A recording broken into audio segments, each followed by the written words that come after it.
digital storefront GOG laid off a dozen staff last week amidst rumors of financial strain. Kotaku reports.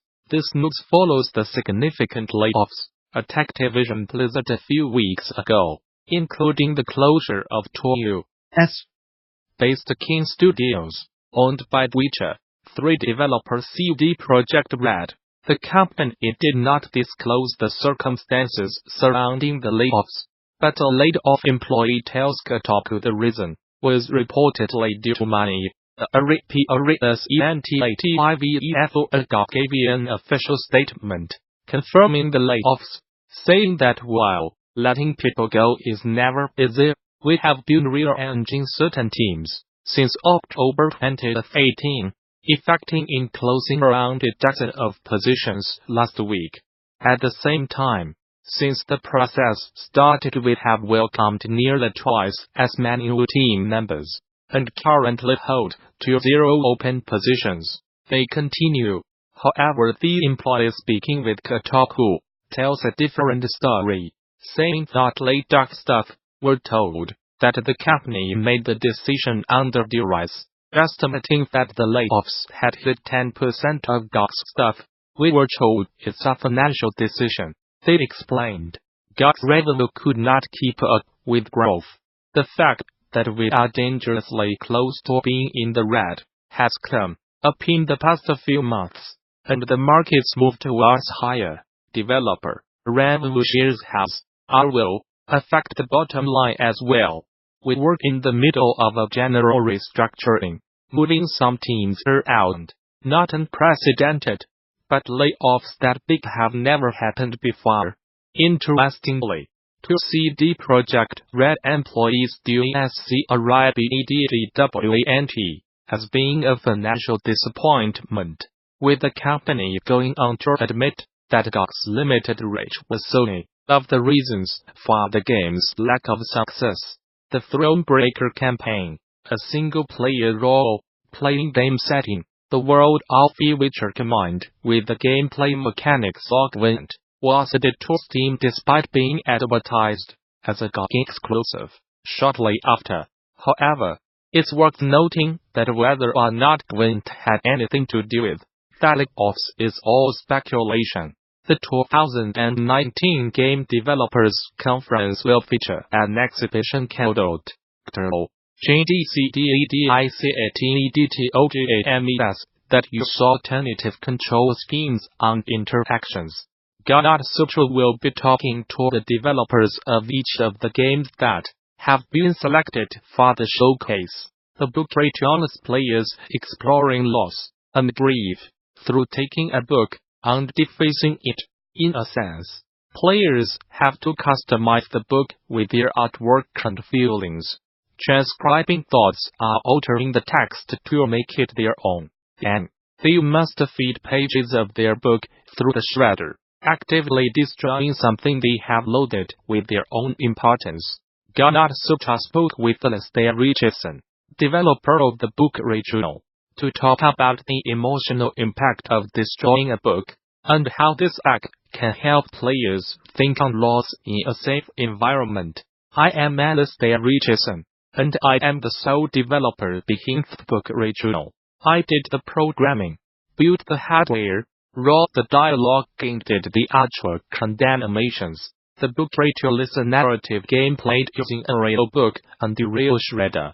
Your book becomes a character talking to you through the screen. It has a story to tell. But if once you know your own story too, it asks you to write in its pages, and deface it in creative ways to reflect your feelings. The book also needs you to tear out its pages, and put them through a shredder. This is where the custom hardware comes in. The shredder is attached to the computer by a United States cable, and detects when paper's going through it. So, you actually need to shred pages in order to progress. The shredder itself is dressed up as a character, with big cartoon eyes and teeth. Because the subject matter is quite melancholic, I want the player to feel welcomed in by something innocent, childlike and friendly. Questions about loss and regret had been on my mind. I wanted to capture these questions in my creative work, because when I talked about them, I could not get to the heart of what was troubling me. A lot of my previous games have used physical interaction, physical props, and physical performance. I do not control a comedy show, for example, and physicality has become quite a natural way for me to tackle creative ideas. I wanted to see if I could use these same methods to explore a more emotional subject that I struggle to capture otherwise. Tearing up a book asks the player to act out the process of damaging something permanently. They see their book gradually decay, and are responsible for making those irreversible changes. As they are actively destroying the book, and seeing the changes they have made, they can reflect on how they feel about that in the here and now.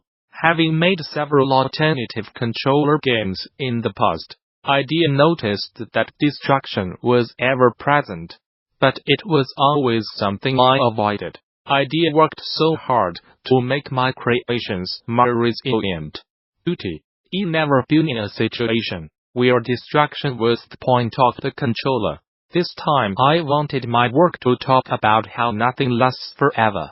Why not explore what it means for a creation to be impermanent?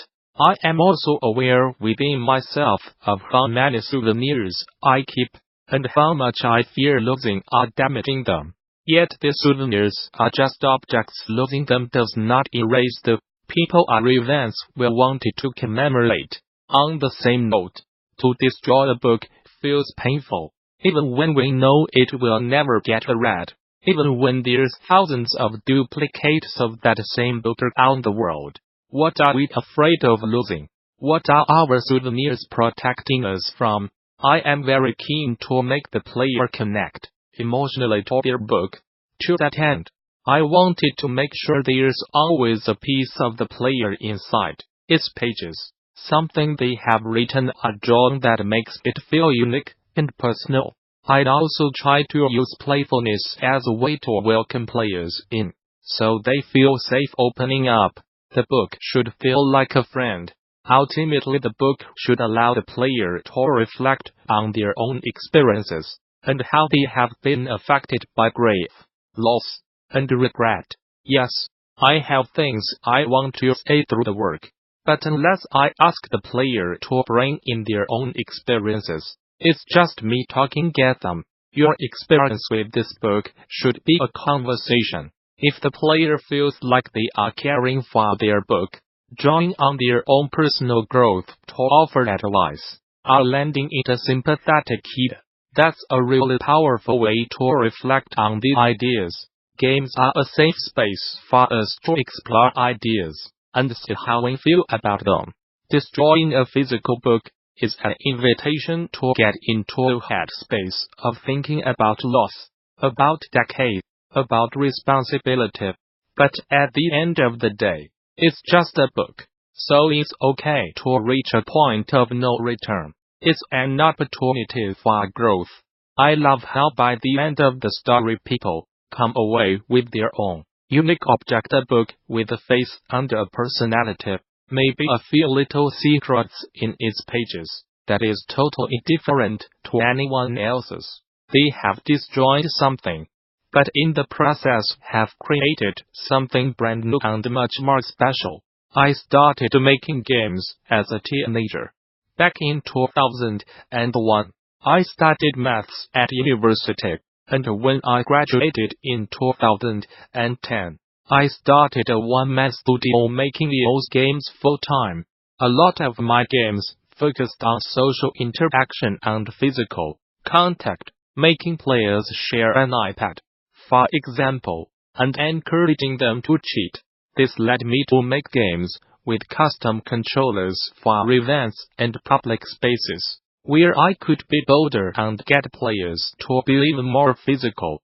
Tap Happy Sabotage 2014 is a game where up to 20 players just lower one giant touchscreen, and it's currently on display at the Game Science Center in Berlin. Dash 2014 and Dex Bash 2015 are both in the National Video Game Museum in Sheffield, and get players running around the room hitting buttons on the wall. I'd also perform a live interactive comedy show, the Incorporated Readable Playable show, which I have been running for the past 2 years. It's a collection of out-controller games I have made where the whole audience gets involved. It won the Jury Choice Award at IndieCage 2017-inch long, which is one of my proudest achievements. The game itself is all built in Unity, with art and animations created in Pixelmator. The shredder unit is a basic strip cat shredder from Amazon, with a new body made from cardboard and Duplo. The body is covered with pages from one of my old math textbooks, and a bit of Shakespeare. The shredder unit lives under the cardboard, and has an Arduino attached to it, which reads from infrared sensors above and below the shredding mechanism. This is how it tells when paper is going through. The biggest opportunity is to bring players out of the computer screen and into themselves. With my comedy show, I use custom controllers as a vehicle for people to basically to find their inner clown, to perform, and to make people laugh, with occasional